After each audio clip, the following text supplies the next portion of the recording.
गुरुवार 10 नोव्हेंबर 1659 भेटीचा दिवस उजाडला. पहाटे राजांनी केदारेश्वराची सासंग्रसहित पूजा केली. गडावरची सर्व व्यवस्था स्वतः पाहिली. यथासांग कुलदेवतेची पूजा केली.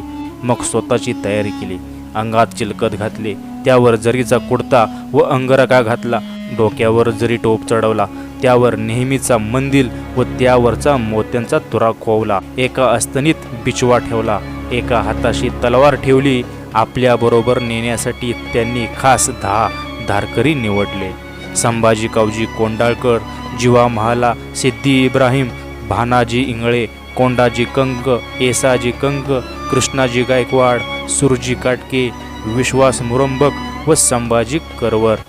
11:11च्या सुमारास राजांनी गोपीनाथ पंतांना खानाच्या छावणीतून त्याला घेऊन येण्यासाठी निरोप दिला. गोपीनाथ पंत खानाच्या छावणीत पोहोचले. खानही तयार होता. खानाबरोबर अंगरक्षक सय्यद बंडा, अब्दुल सय्यद, खानाचा पुतण्या रहिमत खान, पहिलवान खान, पिलाजी मोहिते, शंकरराजी मोहिते व कमाल मुर्शिद व इतर 3 पटाईत हशम होते. त्याशिवाय खानाने स्वतःबरोबर 1500 सैनिकही घेतले होते. खानाबरोबर त्याचा वकील कृष्णाजी भास्कर होता. ठरलेल्या अटींना डावलून खानाला ही तुकडी बरोबर घेऊन राजांच्या भेटीला जायचे होते. सुरुवातीला गोपीनाथ पंतांनी या सैन्याला हरकत घेतली नाही. खान स्वतः पालखीत बसला होता. जनी टेंबाच्या पायथ्याशी खाड्याच्या खोंडात ही सेना आल्यावर पटकन काही जाणवल्यासारखे पंताजी काका उभे राहिले. खानाने विचारल्यावर पंताजी बोलले, इतका जमाव घेऊन गेलियाने राजा धास्त खाईल, मागारा गडावरी जाईल, भेटी होणार नाही. शिवाजी म्हणजे काय, त्यास इतका सामान काय करावा. सुरुवातीला खानाने ही सूचना धुडकावून लावली, परंतु खान अशा जाळ्यात अडकत चालला होता की ज्यात प्रत्येक टप्प्यावर मागे येणे शक्य नव्हते, फक्त पुढेच जाणे भाग होते. खानाचा इथेही नाईलाज झाला. भेटीच्या मान्य अटींच्या ही बाब अगदी विरुद्ध होती, हे खरे. खानाने ही 1500 सैनिकांची पलटण गडाच्या पायाशीच ठेवली व तो पुढे निघाला. अशा तऱ्हेने गोपीनाथ पंतांनी युक्तीने प्रसंगावधान राखून ही तुकडी मुख्य सैन्यापासून अलग केली व अडचणीच्या जागी आणून ठेवली. खानाने शामियानापासून काही अंतरावर आपले 9 खास सैनिक ठेवून स्वतःबरोबर फक्त सय्यद बंडाला ठेवला. खान पालखीतून शामियानापाशी आला. पालखी उतरवली गेली. खान पाय उतार होऊन शामियानात आला. शामियानात खान, कृष्णाजी भास्कर, गोपीनाथ पंत व सय्यद बंडा राहिले. खान शामियाना पाहू लागला. तो थाट पाहून थक्क झाला. एकचित शिवाकडे इतकी श्रीमंती. त्याच्या मुद्रेवरून त्याचा भाव ओळखून गोपीनाथ पंत अदबीनं म्हणाले, हा बादशाही माल आहे. बादशहाचे घरी जाईल त्याची एवढी तजवीज कशाला. राजे गडावरून सुसज्ज निघाले. पालखी तयार होती. राजे तीत बसले व पालखी गडाबाहेर पडली. काही मिनिटात राजे भेटीच्या जागी पोहोचणार होते. राजांची मुद्रा गंभीर पण निश्चयी दिसत होती. गेल्या 7-8 महिन्यातील घटना त्यांच्या डोळ्यासमोर येत होत्या. मनात विचार उमटत होते. इकडे खान भेटींच्या शामियानात पोचला होता. तो आता राजांना भेटायला अधीर झाला होता. त्याने पंताजींना राजांना लवकर यावयास सांगा अशी सूचना केली. पंताजींनी हा निरोप एका जासुदामार्फत गडावर राजांकडे पाठवला. पंताजी मात्र स्वतः खानावर लक्ष ठेवण्यासाठी तिथेच थांबले. राजे गडावरून निघालेच होते तो त्यांना हा निरोप मिळाला. याचबरोबर हेही कळले की खानाबरोबर शामियानात सय्यद बंडाही आहे. झाले. राजे थांबले. त्यांनी जासुदामार्फत खानाकडे निरोप धाडला. जैसे आम्हास महाराज तीर्थरूप तैसेही खान. मी तर खानांचा भतिजा. खान वडील सय्यद बंडा खानाजवळ आहे. याकरिता शंका वाटते. सय्यद बंडाला दूर करणे. वेळ पुढे पुढे सरकत होती. भेट जितकी पुढे जाईल तितके राजांना पुढच्या कारवाईच्या दृष्टीने सोयीचे होते. खानाला मात्र क्षणाक्षणाचा विलंब असह्य होता. निरोप पोचताच नाखुशीने आणि नाईलाजाने खानाने सय्यद बंडाला बाहेर थांबायला सांगितले. परत निरोप गेला आणि राजे आले. शामियानापासून काही अंतरावर राजे पालखीतून उतरले व चालत शामियानात आले. खानाच्या मूर्तीच्या मानाने राजे खूपच लहान. खान शरीरे करून मोठे, उंच, दराज होते, तर महाराज केवळ द्वितीयेच्या चंद्रासारखे. खान राजांच्याकडे पाहत राहिला. खानाने आपली तलवार कृष्णाजीकडे दिली. राजांनीही आपली तलवार गोपीनाथ पंतांकडे दिली. खान कृष्णाजी भास्करला विचारतो, शिवाजीराजे हेच काय? कृष्णाजी होय म्हटले. राजे पंताजी काकांना विचारतात, अफजल खान हेच काय?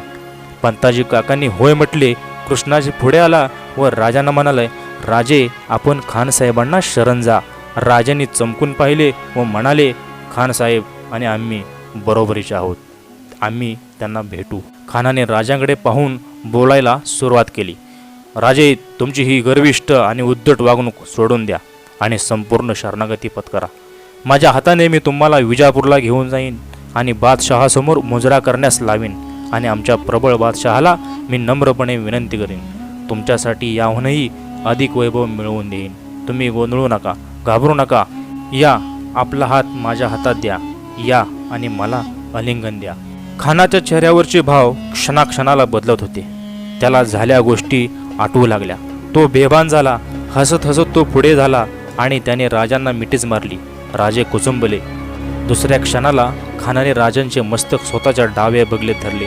राजांच्या मानेवर खानाच्या हाताचा जोरकस विळखा पडला. राजांचे डोके खानाच्या छातीला लागले होते. त्या आघाता सरसे राजांना थोडी भोवळ आल्यागत झाले. खानाच्या कमरेला छोटी कट्यार होती. उजव्या हाताने डाव्या कमरेची ही कट्यार त्याने उपसली व राजांच्या डाव्या कुशीवर चालवली. राजांचा अंगरखा टरकन फाटला.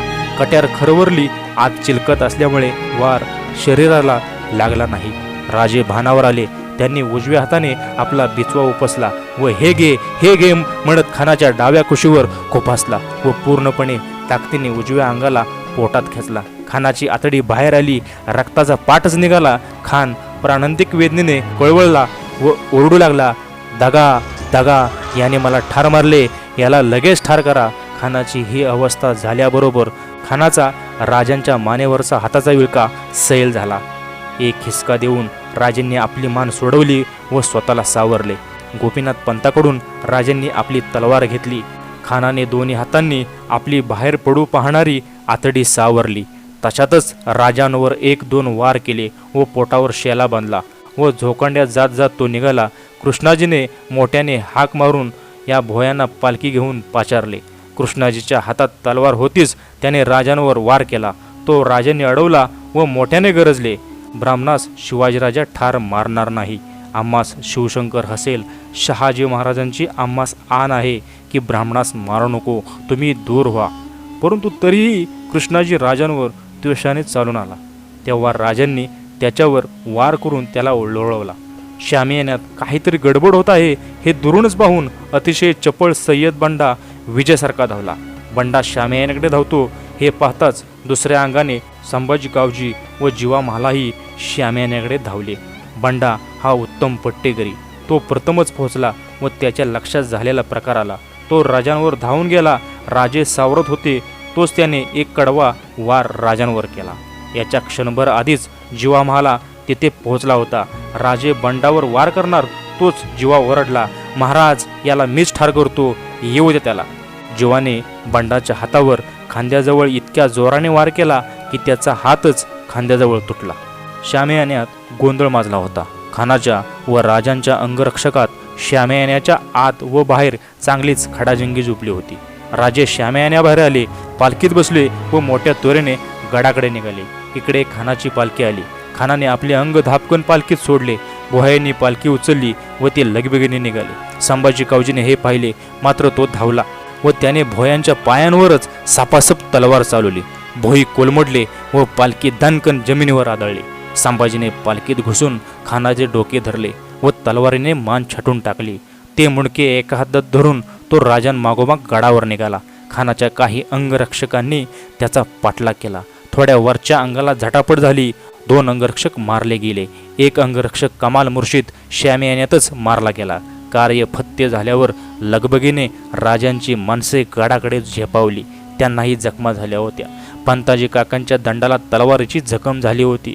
राजांच्या मस्तकाला छोटी खोक पडली होती. त्यांचे शुभ्र कपडे रक्ताने भरले होते. शामियान्याची अवस्था भयानक झाली होती. राजांची पालखी गड चढत होती. राजांचा चेहरा गंभीरच होता, पण त्यांच्यावरचा ताण गेला होता. ठरवलेले कार्य यशस्वीपणे पार पडल्याची कृतकृत्यता दिसत होती. खानाच्या वधाने निर्माण होणाऱ्या परिस्थितीचा व प्रतिक्रियांचा ते विचार करत होते. गडावर योग्य इशारा मिळाला होता. गडावरच्या तोपचींनी तोफांना बत्ती दिली. तोफा गरजू लागल्या. कोयनेचे खोरे दुमदुमू लागले. राजे सपासप गड चढत होते. सूर्य अस्ताला लागला होता. काही वेळापूर्वी शांत व स्तब्ध असणारे कोयनेचे खोरे कोलाहलाने भरणारे होते. या कोलाहलाला अंधार आपल्या पोटात घेणार होता. तर मित्रांनो, अशा सविस्तर स्वरूपात आपण छत्रपती शिवराय आणि अफजल खान यांच्यातील लढाई पाहिली. तर हा व्हिडिओ आपणास आवडला असेल तर नक्कीच लाईक करा, शेअर करा आणि तुम्ही जर आपल्या ग्लोबल शिवराज या यूट्यूब चॅनलवर नवीन असाल तर आपले ग्लोबल शिवराज हे यूट्यूब चॅनल नक्की सबस्क्राईब करा. जय शिवराय. धन्यवाद.